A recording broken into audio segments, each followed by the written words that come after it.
She was an Indian woman from the time she was born till she died. I grew up in my home with my grandmother. We lived out there on the farm. It was that two different worlds thing was very obvious. If you could hide it and keep people from knowing it, you didn't tell them you were Indian. People, they wanted to pass for white if they could, because they could get a job. An Indian woman could work as a domestic or work taking care of children, or she could work at home, usually work in the garden.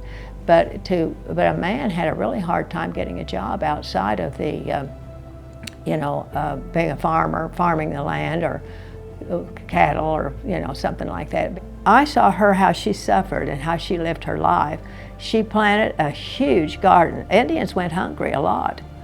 You talk about the old people, they didn't have enough to eat sometimes. If you had a pot of beans on the stove, that was it.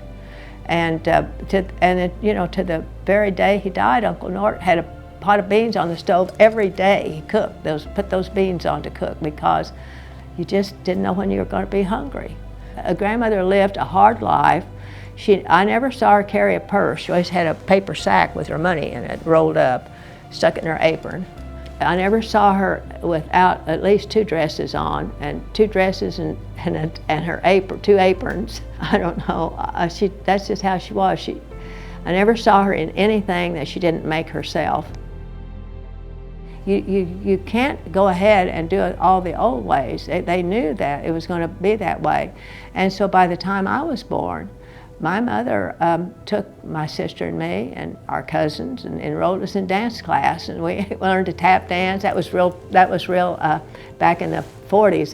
After the war, tap dancing was a big deal. They wanted their kids to learn English so they could get along in the world. They wanted their kids to go to school and get educated, trying to enculturate the children not to lose their Indian. They wanted us to be Indian too.